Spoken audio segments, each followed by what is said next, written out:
देखिए, एनडीए इस बार बिहार में 200 पार करेगा। नीतीश कुमार जी ने 225 का लक्ष्य दिया है और 2/3 से ज़्यादा बहुमत से सरकार बना लें और हम लोग का प्रबंधन जो है बहुत मजबूत तरीके से बूथ तक पहुंच पाए।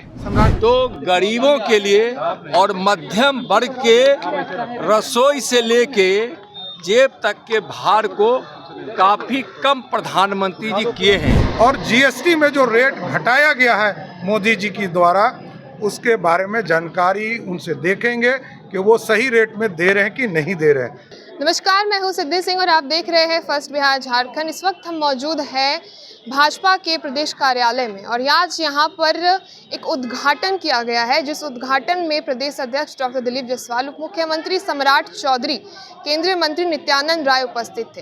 दरअसल चुनाव से पहले, विधानसभा चुनाव से पहले जो है एक कार्यालय, जो कि चुनाव प्रबंधन कार्यालय की हम आपको सीधे छवि दिखाते हैं कि इसी जगह का उद्घाटन किया गया है और चुनाव संबंधित तमाम प्रबंधन जो है कार्य इसी कार्यालय से होकर के जाएगा। विधानसभा चुनाव जो है अब दस्तक दे चुका है और आप देख सकते हैं कि इस कार्यालय का उद्घाटन किया गया है, जो कि प्रदेश अध्यक्ष डॉक्टर दिलीप जायसवाल और उप मुख्यमंत्री सम्राट चौधरी की उपस्थिति में इस कार्यालय का उद्घाटन किया गया है। और आपको बता दें कि विधानसभा चुनाव से पहले भारतीय जनता पार्टी अपनी तैयारी में जुट चुका है। बीते दिन फर्स्ट बिहार झारखंड के कॉन्क्लेव में जिस प्रकार से डॉक्टर दिलीप जायसवाल प्रदेश अध्यक्ष ने आने वाले समय तिथि के साथ उन्होंने बताया कि विधानसभा चुनाव में भारतीय जनता पार्टी एनडीए का सीट फॉर्मूला तय हो चुका है। 3 अक्टूबर के बाद जो है बड़े चर्चे और बड़े खुलासे होने जा रहे हैं। एनडीए सरकार विधानसभा चुनाव को लेकर के तैयार है। विजुअल के माध्यम से आप देख रहे होंगे किस प्रकार से उद्घाटन में तमाम नेता कार्यकर्ता एकजुट होकर के इस कार्यालय का उद्घाटन करते हुए नजर आते हैं। और प्रदेश अध्यक्ष डॉक्टर दिलीप जायसवाल और उप मुख्यमंत्री सम्राट चौधरी क्या कुछ कहते हैं, सबसे पहले आप उनके बयानों को सुनिए।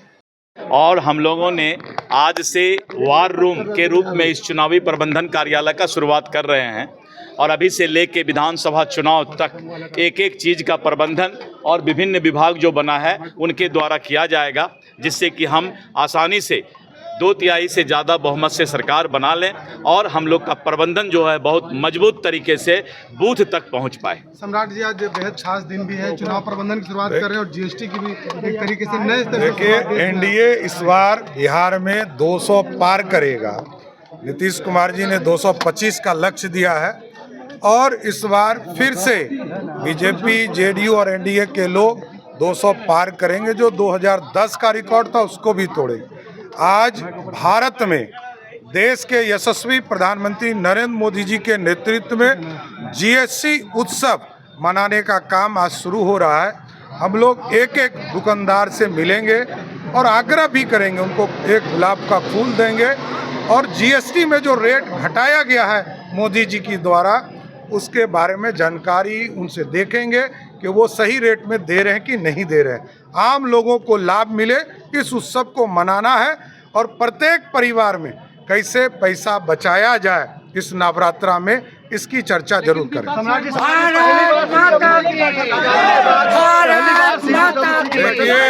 देखिए, एक चीज समझ लीजिए, ये यदि बिहार के चुनाव से बिहार के विरोधी कहते हैं पूरे देश में यदि जीएसटी लागू हुआ, रेट को बदलाव किया गया, 2 रेट समाप्त किया गया, तो ये उत्सव का समय है, इसमें सबको लाभ मिलना है। कश्मीर से कन्याकुमारी और गुजरात से असम तक सभी राज्यों को इसका लाभ मिलना है।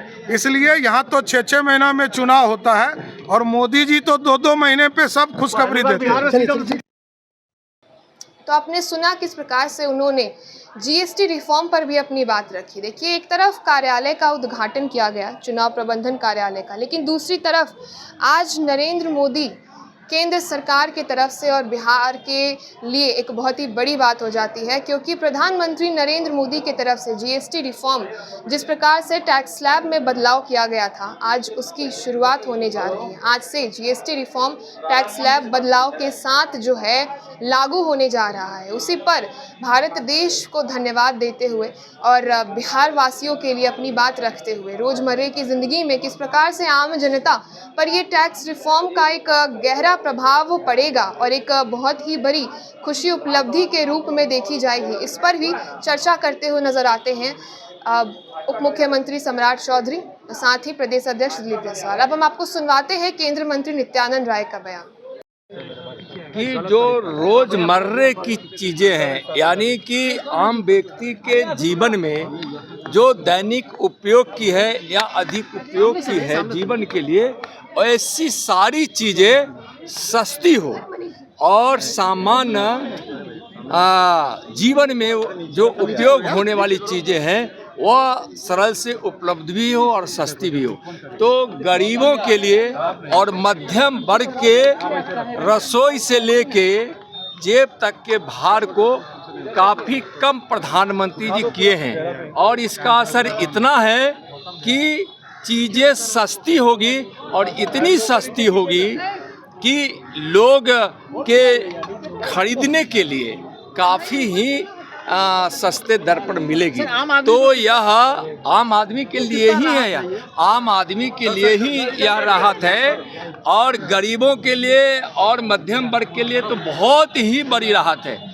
और जो सस्ती चीज़ें होगी तो स्वाभाविक है कि घर पे, रसोई पर, जेब पे, शिक्षा पे, किताब पे, कॉपी पे, वस्त्र पे, जूता पे, मैंने कि सभी चीज़ों को जब सस्ते दर में लोगों को मिलेगी तो स्वाभाविक है कि आम जीवन पर इसका बहुत असर पड़ेगा। और लोगों में इतनी खुशियां है जो त्यौहार के अवसर पर माननीय प्रधानमंत्री जी ने जीएसटी के माध्यम से लोगों को उपहार दिया है। लेकिन विपक्ष के लोग वो लेकिन सवाल खड़े कर रहे हैं, मल्लिकार्जुन खड़गे वो कह रहे हैं कि 900 मिली चुहे चली हज को देखते हुए विपक्ष के पास कोई मुद्दा नहीं है। जीएसटी के माध्यम से जीवन उपयोगी चीजों का जो सस्ता वो किया गया है उस पर भी अगर विपक्ष सवाल खड़ा कर रहा है तो अपने नासमझदारी का परिचय दे रहा है। गरीब विरोधी बयान है और मध्यम वर्ग विरोधी, शिक्षा के छात्र विरोधी, गरीब, किसान, महिला विरोधी यह बयान है। आज माननीय प्रधानमंत्री जी को लोग उनकी नीयत पर कि जो गरीब सेवा की है और जो लोगों की सेवा की है उस पर उनको आज आशीर्वाद लगातार मिल रहा है। धन्यवाद। तो आपने नित्यानंद राय को भी सुना किस प्रकार से जीएसटी रिफॉर्म पर अपनी बात रखते हुए नजर आए। विधानसभा चुनाव से पहले देखा जाए तो बिहार वासियों के लिए एक बहुत ही बड़ी सौगात के रूप में जीएसटी रिफॉर्म का काम करेगा। जिस प्रकार से केंद्र सरकार, प्रधानमंत्री नरेंद्र मोदी ने टैक्स स्लैब में बदलाव किए हैं, आम जनता से और भी ज़्यादा प्रभावित होने वाली है, खुश होने वाले। तो अपने कार्यालय के उद्घाटन के साथ जीएसटी रिफॉर्म पर आपने बात सुनी, तमाम नेताओं के बात और बयानों को आपने सुना किस प्रकार से अपनी बात रखते हुए नजर आए। ऐसे ही खबरों के लिए आप जुड़े रहिए हमसे, देखते रहिए फर्स्ट बिहार झारखंड। विद्या विहार आवासीय विद्यालय 29 वर्षों से आपके बच्चों को शिक्षा, खेल और सांस्कृतिक रूप से समृद्ध कर रहा है। बिहार के पूर्णिया में स्थित हमारा 40 एकड़ का हरा भरा परिसर और 27 एकड़ का खेल मैदान एक ऐसा वातावरण प्रदान करता है जहां विद्यार्थी न केवल पढ़ाई में बल्कि हर क्षेत्र में आगे बढ़ते हैं। विद्या विहार आवासीय विद्यालय परोरा, पूर्णिया, बिहार।